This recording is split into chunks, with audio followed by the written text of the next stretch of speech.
This episode of Misery Hunters is brought to you by Paisley Craft Beer Co., Paisley's #1 and only craft beer venue. You can sit in and take away, and we've also just introduced a local delivery service. So if you live in the Renfrewshire area and are looking for craft beer, we can deliver the same day if you order before 1 o'clock. Next day delivery as well for any time after that. Minimum order is £20. Any orders over 60, you get free delivery. So what are you waiting for? Go to paisleycraftbeer.com. That's paisleycraftbeer.com.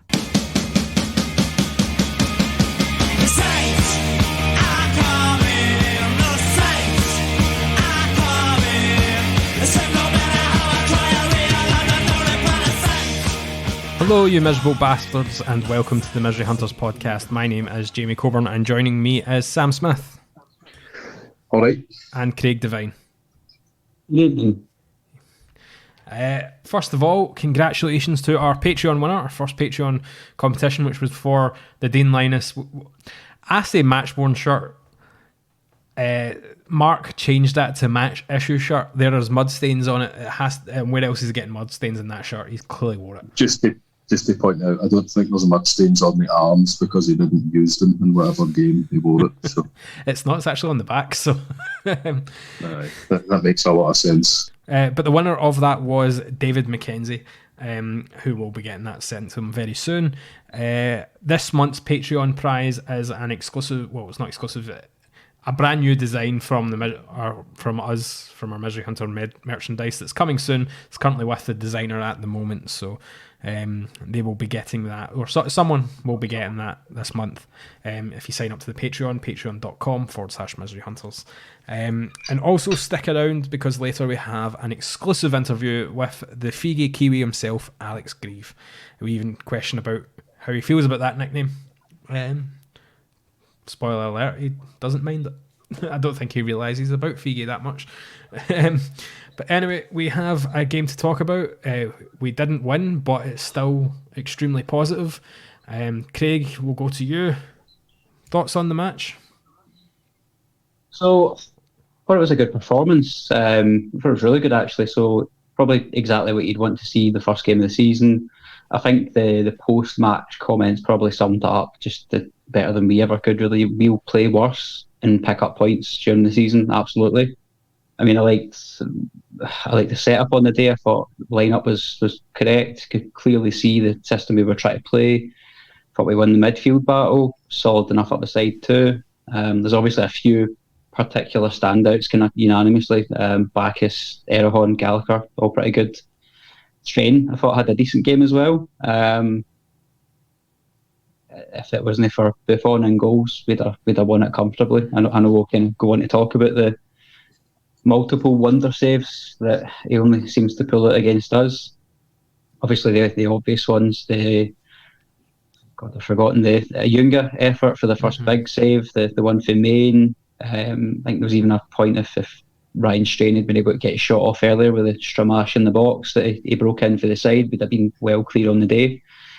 But yeah, I think the main highlights for me was the performance of the two in midfield and Gallagher as well, for such a big guy that Aberdeen fans told us was an absolute ditty. He was good with the ball at his feet, calm and composed, played some really good stuff. Being critical, maybe a wee bit disappointed with some of the stuff up front. So a couple of Ayunga's attempts, he's actually, for a guy that's pretty decent with the ball at his feet, seemed to me to just kind of lack ideas when you gave him too much time to think about what he was doing, which kind of rings a bell with a recently departed striker, I guess. But no, it was a good game. Yeah, happy on the day with pretty much everything apart from obviously the only thing that counts, which is the result.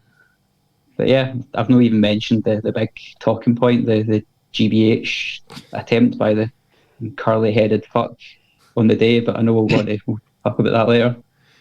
You were mentioning Ayunga and that one of his misses that was put up on Twitter in the poor quality SPFL or whatever, or poor quality Scottish football Twitter account, in which there was one comment on at the time when I looked, and it was a Morecambe fan that said, some things never change. So I don't know if we've got more of that to look forward to, because I think that was a bit of a sitter, not even to like make the keeper work. Like just to absolutely sky that from the position that he was in was extremely poor. But Is it the one you're talking about where he kind of bounced on his head a wee bit with the ball forward and then he just leathered it to the left of the goal? Aye. That was unfortunate.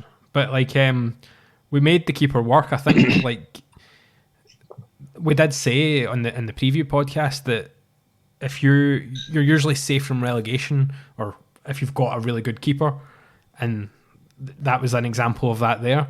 Like unfortunately we never really get to see what Trevor Carson's going to supply us with, because other than the penalty, they didn't really have a shot at the keeper to really make him work.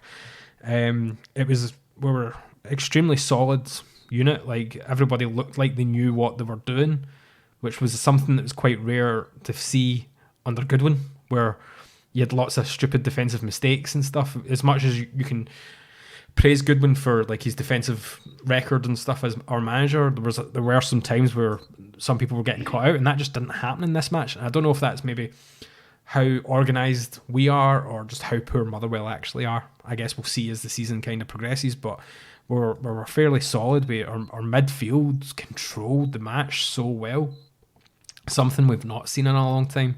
You've already said Erehon had a great game, Bacchus had a great game.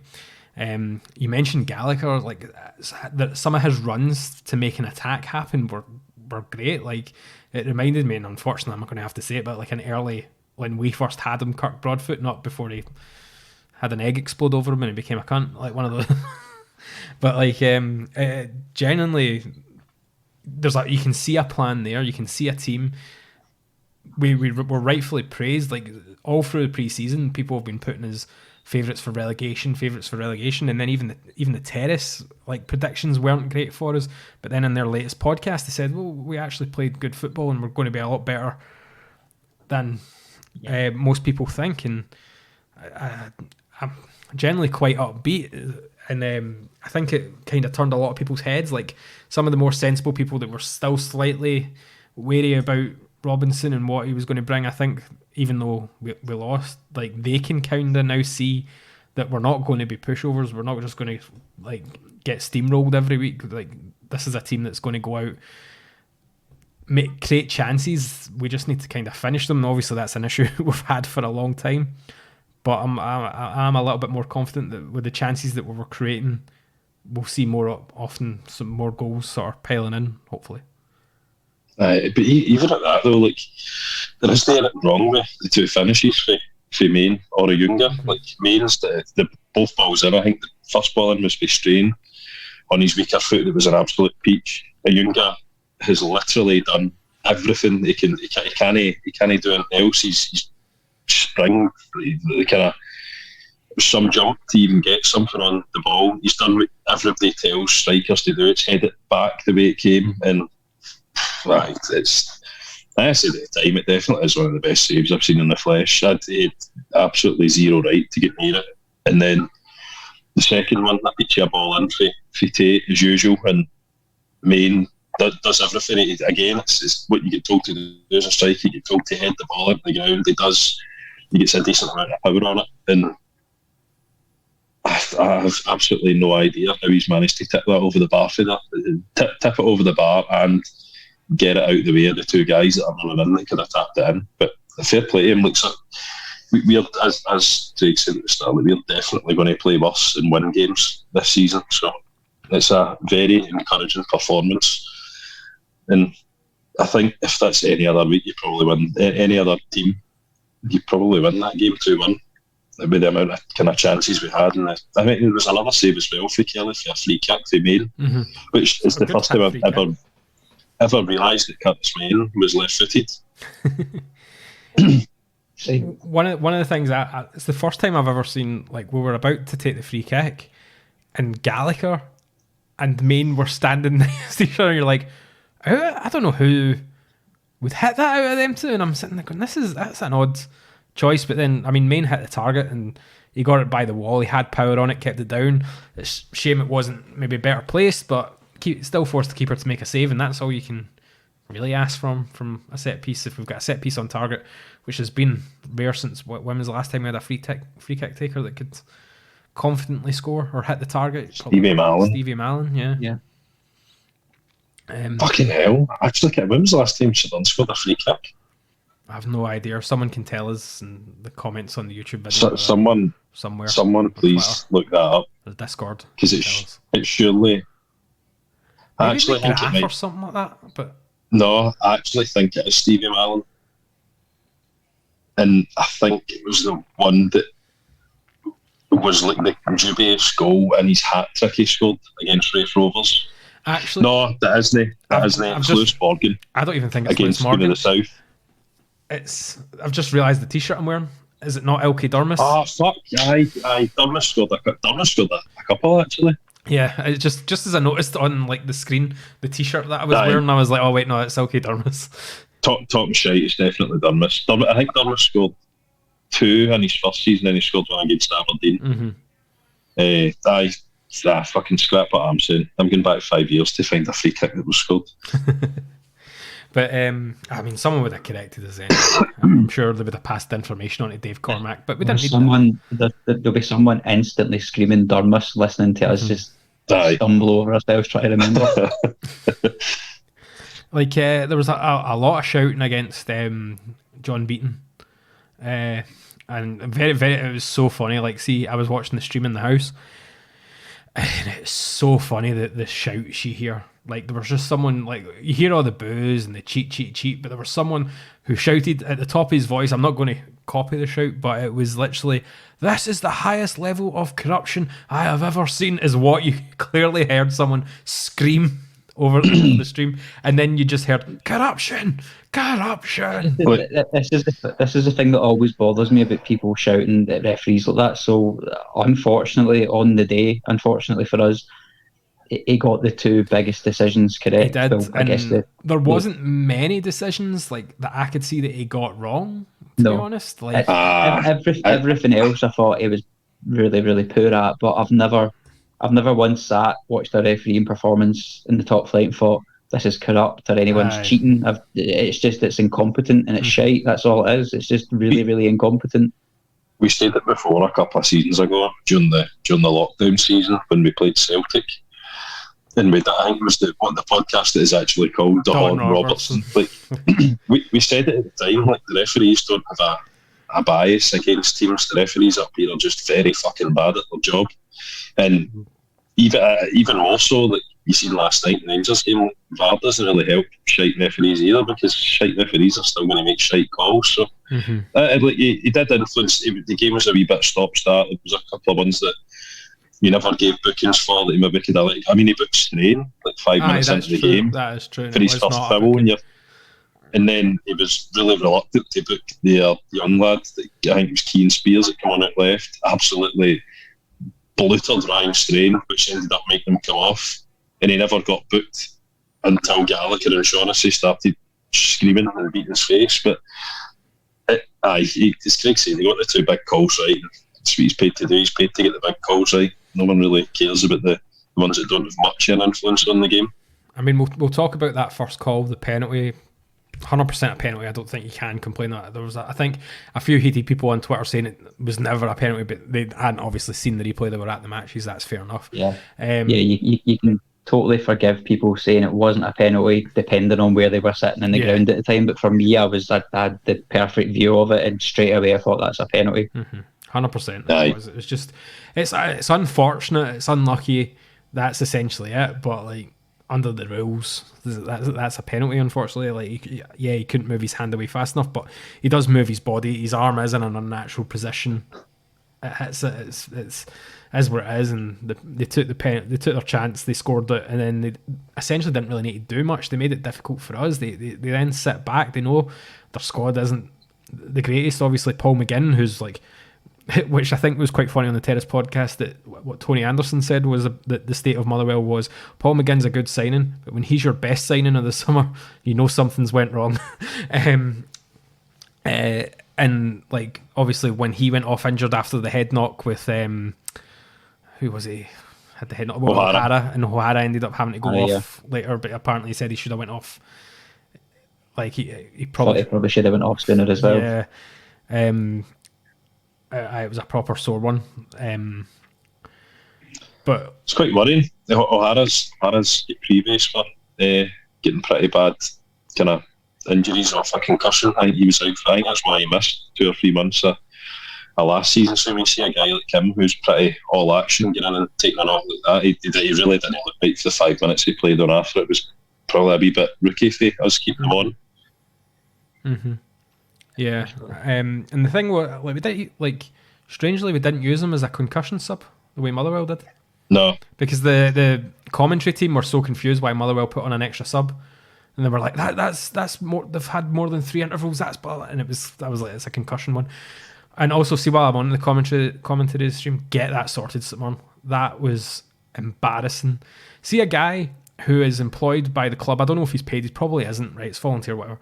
But see, if you're doing this at Murn TV, get the players' names right. That's the least of it. We've had this argument with the same guy before, how he can pronounce the Celtic team's name completely solidly because that's who he openly supports, but he can't pronounce Ethan Erehon. It's not that difficult. He continued to get that wrong. Keanu Bacchus never once said Keanu Bacchus. He said Kyle Bacchus and Kieran Bacchus. And when you're watching the St Mirren thing, I don't really care about Celtic. We were chasing the game right towards the end, and he literally stopped while we were attacking to say, "There's been a goal," and it's the most enthusiastic he sounded out throughout the whole of the stream. He said, "There's a goal at Celtic Park. Celtic have continuing on from where they left off last season with this successful run." And you were just like, "Wait, what?" That's obviously it's in the stadium. Didn't he get subjected to any of that? But that's is it the same boy that was gutted? Was it the same boy that done it during the lockdown season when Erwin scored against it? And he said he's so deflated. He was fucking heartbroken. I'm pretty sure that's who it was. And if someone from the club is listening, either get him replaced with someone we've offered for free to do it. Obviously, we'll be a bit more sensible than what we say. Well, some of us might be. Craig, I can already see, will probably be shaking his head. Sam already is, but I mean, we'll be a little bit more sensible. But we have offered we've never done it before, but you don't know what it's like until we try. But at least we support the club, and at least we know the players' names. That's all you can ask for, isn't it?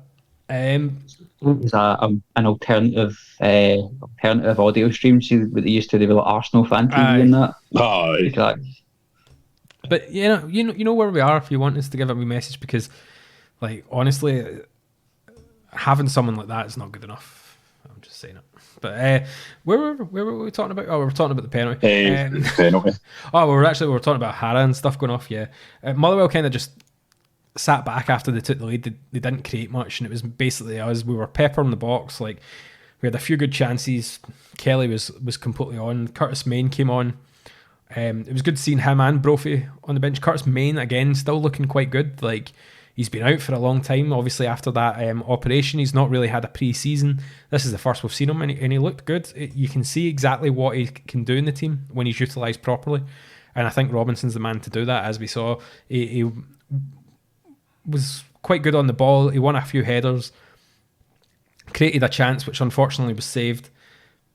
I'm looking forward to him being fully fit. I'm looking forward to Brophy coming back fully fit as well. The amount of chances we created that box where it fell to maybe the wrong person. If Brophy was in there and that was falling to him, for a fact that would either went on target. Some of the ones that fell at strain, where it hit wide of the post or over the bar. You were thinking two of your biggest chances in the game falling to your right wing back, isn't it? I mean, if they're falling to Tate, then I'd probably put your money on him, hit the target, they're probably scoring, but Strain seems a wee bit better at everything other than shooting. Mm-hmm. It was just unfortunate. The first one dropped in his left foot, he's right-footed. The second one, he just kind of leaned back a wee bit and ballooned it into Rose's head. But that was, I thought Strain had a great game other than the 2 ones he missed. Mm-hmm. I think he showed that what he can actually offer. And we've also got to remember that he hasn't played in 6 months, so sharpness will catch up with him, and then we'll be able to properly see. But luckily, the early predictions of another Matt Miller, I think, have been rested to bed, because he's already done more than Matt Miller, I think. Matt Miller got an assist once. So right. So there you go. He needs to assist. So he needs to get an assist. But I mean, like, see him and Gallagher up the when they both got up, they both kind of connected quite well. Because like Gallagher would have the ball on the wing, and Strain would make a move for him to pass the ball through, and Strain would then take it into the box. That happened quite a lot.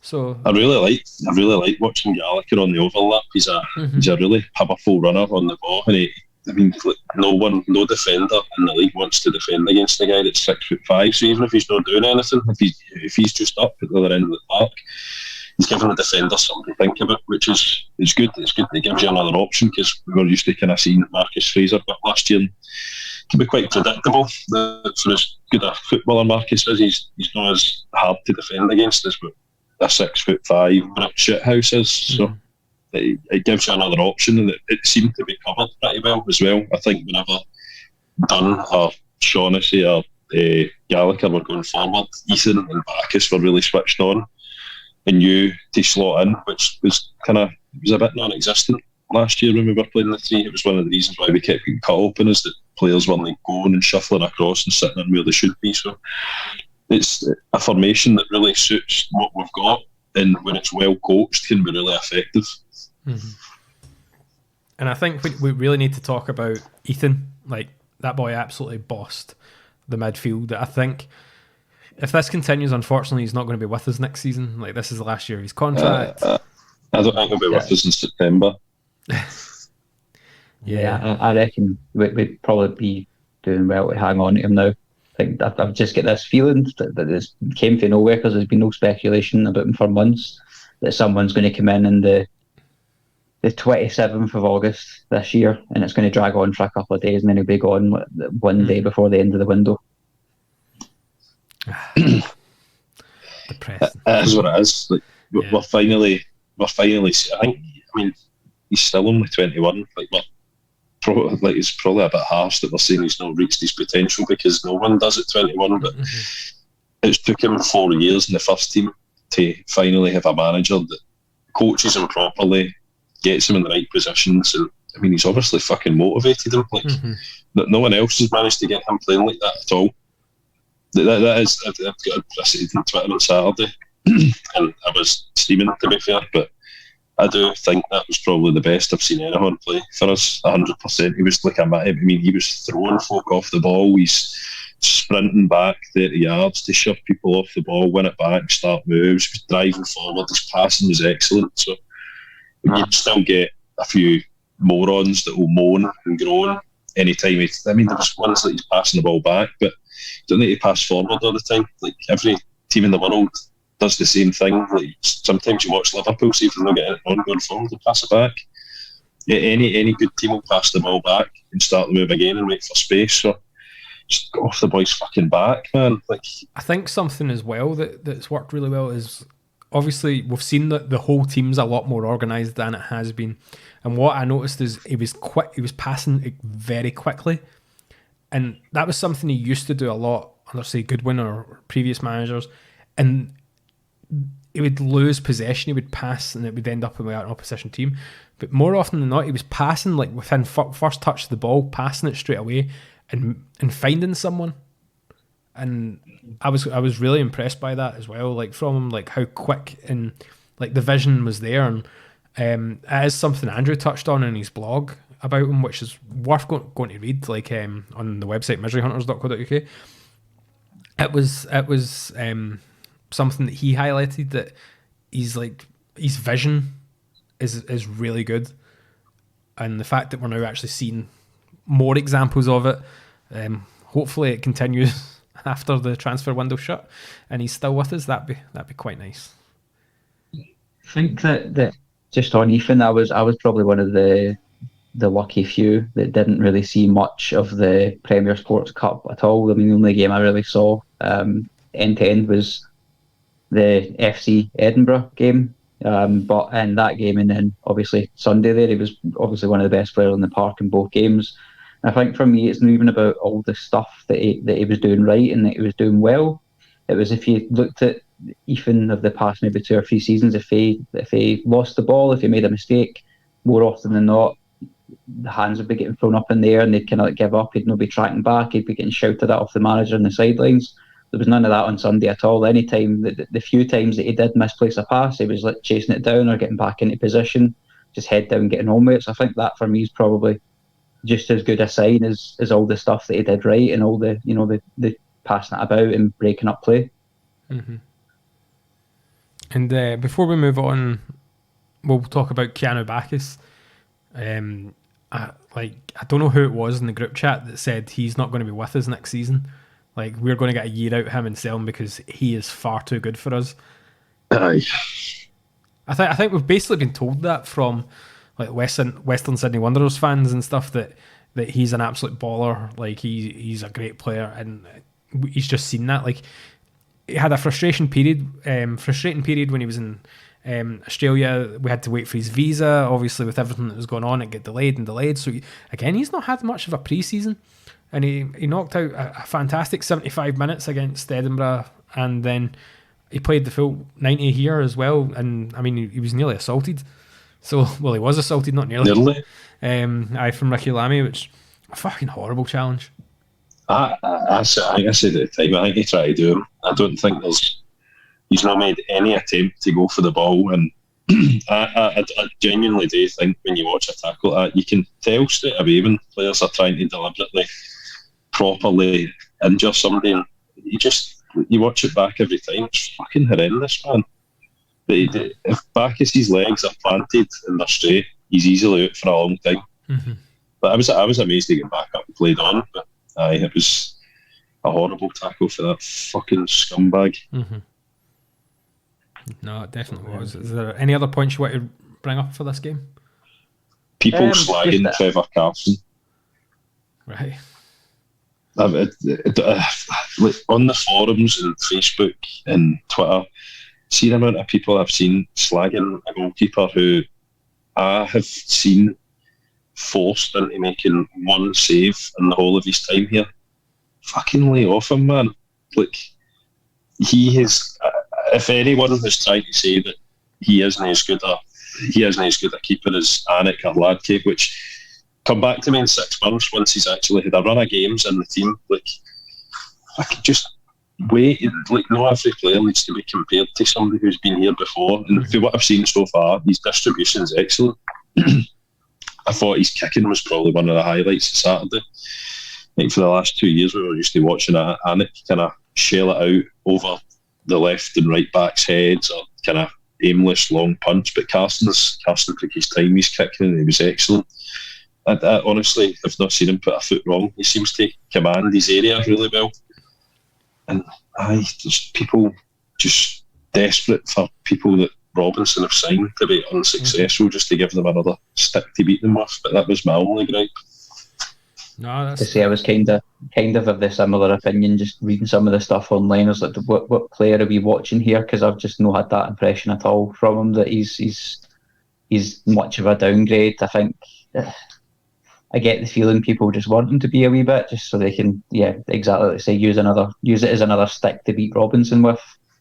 Don't think it's fair at all. So give him a run the team and see how he does. Mm-hmm. I mean, it was on this podcast probably maybe a couple of seasons back. We were all, it was one of the transfer specials maybe done. Jamie, you might have brought up that you'd like to see Trevor Carson come in before obviously Anik did. So, nothing's really changed in that time. Obviously, he's been out injured more often than not. But for me, he's the number one for a reason at the club. Like, just like lay off him a wee bit. Mm-hmm. I mean, I think most fans, will, if we continue playing like that, most fans, I think, will start. I mean, you'll still have your idiots that will still, of course, be highlighted on the podcast because it seems really popular to everybody else who listens. So, I think more people will start changing their opinions soon. We've got Aberdeen next. The annoying thing with this, like, I expect is that we'll have a good game. I still don't see us winning this match, and I'm hoping the pressure doesn't pile on Robinson already. I thought there'd be a lot of pressure on him, the fact that we lost 1-0, but under the circumstances how we lost, it's very hard to have a go at Robinson. I know certain people will. Aberdeen might be a different story, but see with the amount of money they have spent on some of their players, and it's a difficult place to travel to. and play it. Like I don't see us winning it. I think it'd be great if we do, but like I think this will be like another good test for the players. I reckon we'll give a good show of ourselves. We might even score a goal, but I'm reckoning this is going to be like a 2-1 Aberdeen. I don't know. I'm thinking maybe score draw just for no other reason than I don't think we're going to win up there at all. I think it's like you say, they're probably expected to win, certainly with the outlay they've had over the summer and the squad they've got up there. But it is good when we're up against. Like we all know what kind of team we're going to come up against. I'd be happy with a draw, totally. We've got an absolutely stinking record up there. There's no hiding for that at all. I can't remember the last time we won or even took a point up there at all. But I've never seen us win up there. Are you going to the game? Of course. There we go. So we're not going to win. And it's Sam's fault. It's the first time for everyone. We all know how good when. It's like you say, it's Sunday that in light of what happened on Sunday, and we're all kind of relatively positive about it and quite happy despite the result. You get another 1-0 loss away up at Aberdeen. You've got Ross County next. If we end up with another game where we're better, but they score their only chance of the game, and that's all of a sudden you're like 3 games without a point at all. The pressure does start building regardless of performance. So for me, I think we should still be looking to take something. Mm-hmm. I think we all know how good. I'm fairly confident about getting up there and getting a win. Based on nothing other than the fact that we watched Jim Goodwin for 3.5 years in games that you were expected to win, not win. I still don't think that Goodwin is going to be completely accustomed to managing a team that's expected to win every week. But regardless of how realistic or unrealistic it is, the Aberdeen fans up there are they fully expect, whether it's Rangers or Celtic, they're coming up to Pittodrie to win every single game they play there. And I just don't know how we'll be able to handle the pressure of stuffy, wee, shitty teams like us coming in, playing a 3-5-2, sitting in, hitting them in the counter, and hopefully snatching a couple of goals. But they're there to be got at. Their defence isn't really great. Goalkeeper looks pretty suspect. I think he had Pringle wrists when he was playing on Sunday, to be honest. Midfield, they've got a couple of decent players in midfield, but the forwards you don't tend to worry about too much if it's him that's coaching them. He's got a real knack. How much did he spend on that? Like, was he Macedonian or something? Like, mate, they've spent. I think they're signing a winger from Fleetwood for like 300 grand, which takes his spending like no 2 kicks off a 3 million quid. Like, that's a scandalous amount of money he's spent on guys who he's probably not going to have the ability to coach because he's not good enough to coach teams how to attack. He's good enough at coaching teams to sit in and defend. So, they're definitely there to be got. I fancy to win it 1 or 2-0. Fair enough. I'd love that to happen. So would I. I'd take it get relegated if it meant we would beat Jim Goodwin's Aberdeen team. Transfer window, like we're in the final month of the transfer window. Do you think we need any more improvements in the squad? Aye, not so much an improvement. I think we're pretty set in most positions. We're kind of stacked in midfield. I know people do seem to think we're missing like a Gogic type. I don't think people would have been saying that if we had Gogic last year. I think people are still just wanting Gogic, and I still fucking want Gogic. I mean, is he still on holiday? He is actually. Yeah, he's still coaching in Cyprus. But I think if I was to pick a position that I'd like to see us go and bring somebody in, I'd like to see us maybe look at the loan market, look for a wee bit of quality on the left-hand side as an alternative to Tanzer, because I have a theory with Tanzer that whenever he plays shite, he always comes off injured. And honestly, see, it's becoming a fucking real common occurrence in the last like 6 or 7 games he's played that he's been absolutely fucking mince for a spell and then just decides I'm going to lie down here and get injured. So that an alternative to Tanzer, left wing back, would be good. Let's just be a wee bit flexible if we need to change to a 4, if we've got somebody that's comfortable playing left back. If we're going to play a 3-5-2, then you've got a guy who can slot straight in, because I don't really fancy getting into the kind of turgid like 3 game a week schedule that you get in December with Richard Tate playing. starting 2 or 3 games at left wing back, which see like the last 30 minutes of games, I think Tate's brilliant. I think he's still one of the better players in the squad, but I don't think he should be starting many games. No, I'd agree with that. I'd be a bit nervous if that was our only other option besides Tanzer. I think Tate, obviously, fitness isn't an issue. Like, if he plays for the start, you know what you're getting. He'll run up and down that wing all day. But the problem is he's hardly the fastest guy, is he? So you obviously need a little bit of cover there. You would expect the likes of Dunn to be able to step up and cover if Tate's getting caught out of position, but Dunn's positional sense isn't really great either, so you're not really solving that problem, are you? I have to say, did Dunn get caught out with that ball over the top because he realised too much in his pace? I have to say, the amount, like, see that, I don't know who it was on Twitter that tweeted the thing about like what we see with option A and option B and what Dunn sees, and he just puts it apart. The fact that Dunn actually replied to that and says he'll do better, I think that's good for him. Fair play. I mean, seeing that we're talking about transfers, Jamie McGrath's back in Scotland, just signed for Dundee United. I think it's a good player for Dundee United. I think if Dundee United plan to play him like an attacking centre mid role, I mean, they've got a really good attack. Aye.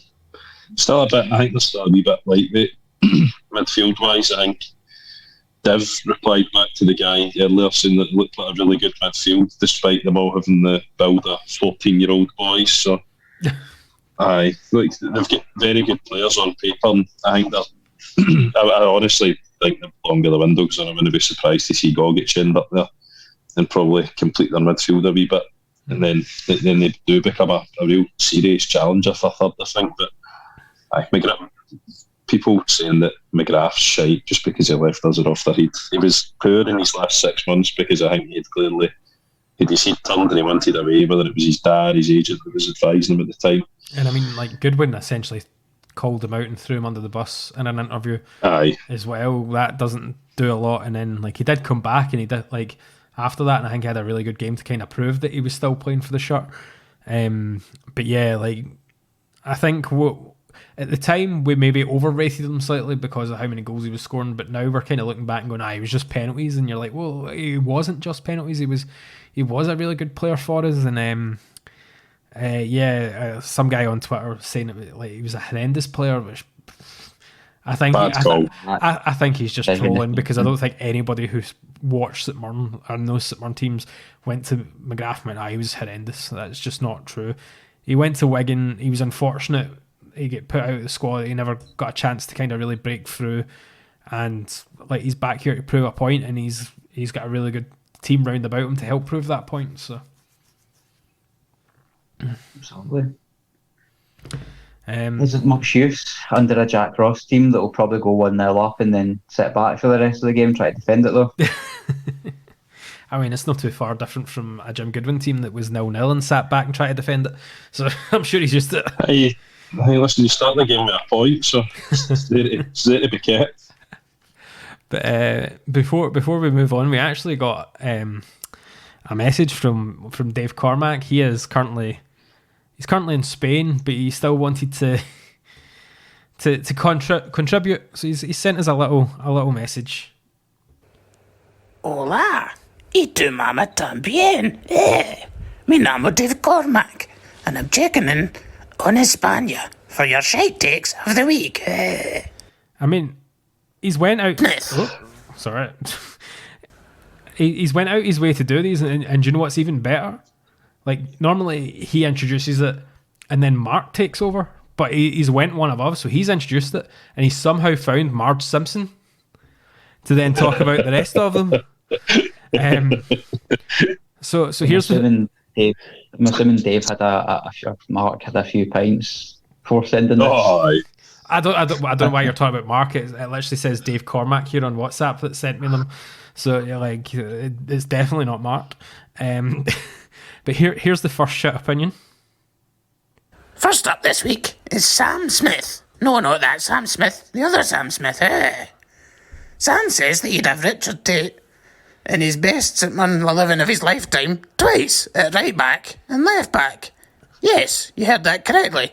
Sam thinks St Mirren haven't had a better right back or left back in 24 years than Richard Tate. Fuck off, Sam. I mean, Sam, are you going to respond to this?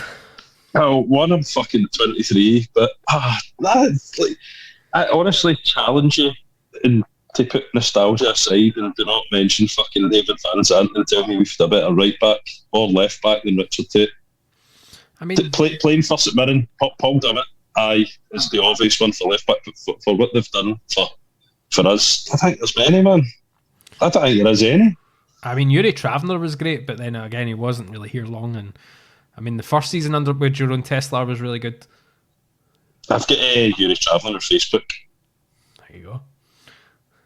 I don't have Richard Tate, So what you're saying is Yuri Travner is therefore better. So you've confirmed that. I've went back now already. But no, I'm sticking to that. I've not seen a better right back for St Mirren or left back. There you go. You can tweet Sam and let him know. Fuck off, Dave. Second one that he sent. Ha ha ha! How funny that was. Next up is Craig Devine. Craig Devine picked a fight with Dev from Pie and Bovril and decided to have a go at Dev for the shite he was talking in 442. Unfortunately, the last person to talk shite about someone in 442 in the article that Craig was referring to was Craig Devine from Misery Hunters. What a fucking idiot. I had to fill out that one when I got the source of the shite. I thought Dev was talking completely wrong and landed myself in it, so sometimes you need to just hold your hands up. My point was that to come out in the Football Scotland article and speak pretty positively and then turn around on the eve of the season and come out with negative shite that when you've got 70,000 followers on the biggest Scottish football site going, do you really need to be encouraging a pile on Robinson when there's already so much pressure on him? Mm-hmm. That's what I took issue with. And then I fucked it by the 442 thing, so yeah, fair play, Dave. Yeah, he called you on that one. Ha ha ha! What shite takes they were. Ha ha ha ha! Until next week, adios, buenas noches, and try not to be racist and homophobic on Twitter. I think that was aimed at you there. I wonder who that was aimed at. Can't hang anybody who. It could be anybody. I think it might be aimed at a guy that was an announcer. But yeah, moving on. Does anybody get anything else they wish to talk about before we move on? Nah, I was going to say something. I was going to say something fucking awful there in regards to the last bit, but I can't. Nah, that's okay. We will be back after this.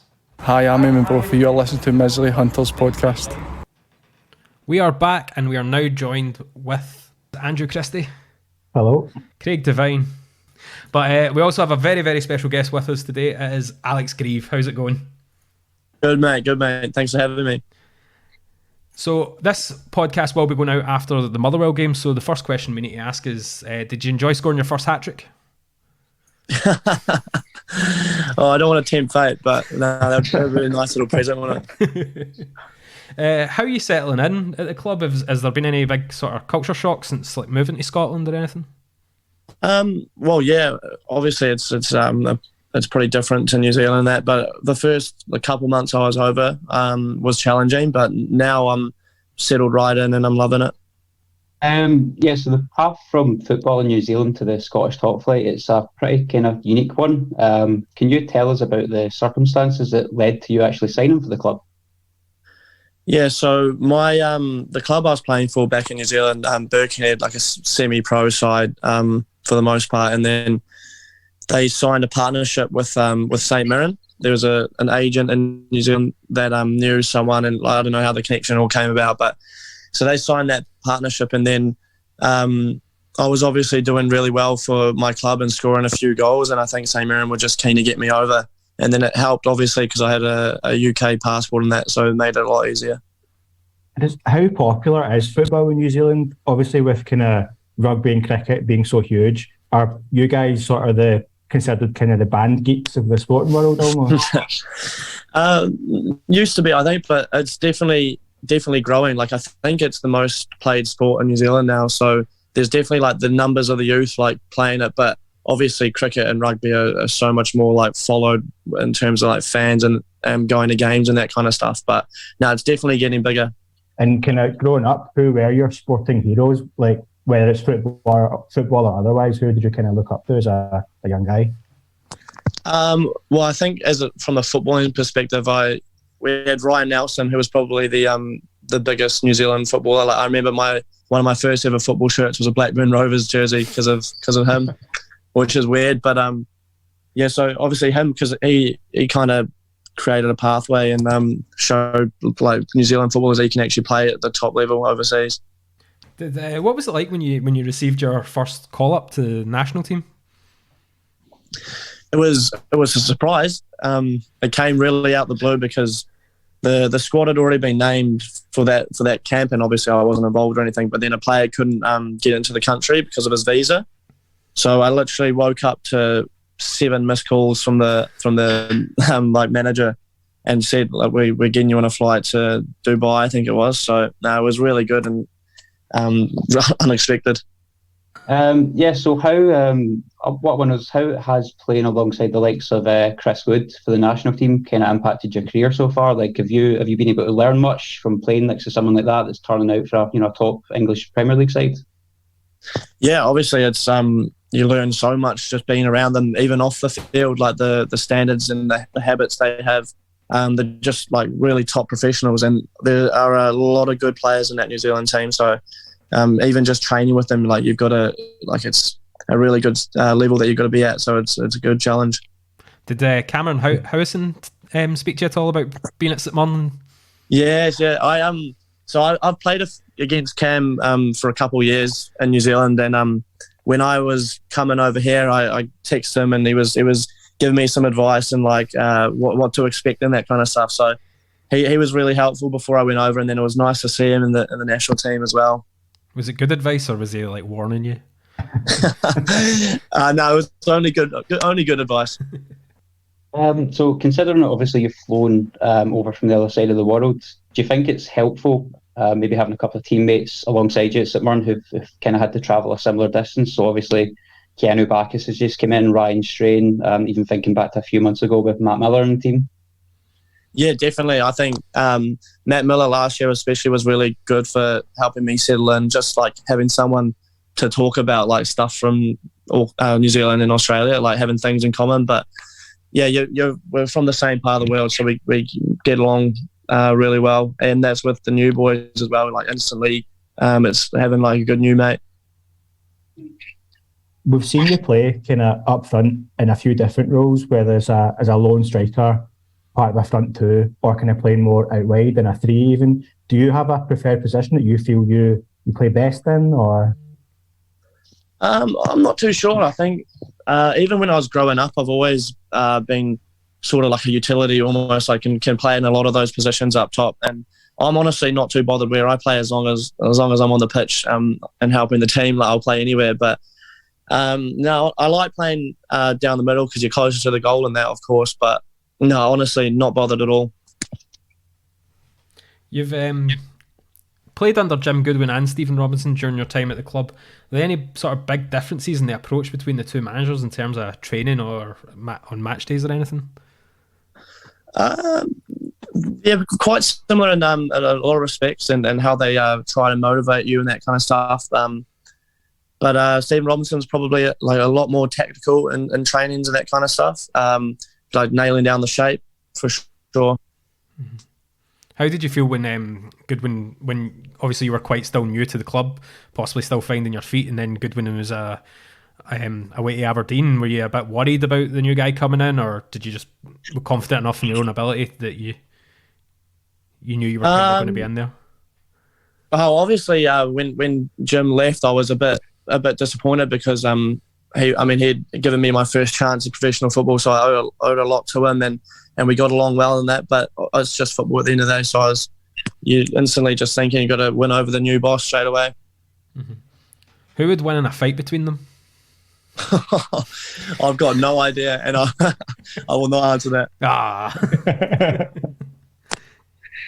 want to ask is what's your top moment in a St Mirren shirt so far? Besides obviously your starring role in the away kit reveal video. No, that definitely was a highlight, a rave in the Smizer Stadium. But probably my first goal, I think, against St Johnston, and the rain. It was a really good moment. But then we had some good moments last year. I think Hibs away when we won that 1-0. That was my first start. That was a special day, and they're really enjoyable. Looking forward to the upcoming season, are there any kind of particular aims around the squad in terms of like a finishing position? Are we going for top 6, or are we just kind of taking it as it comes and seeing what happens?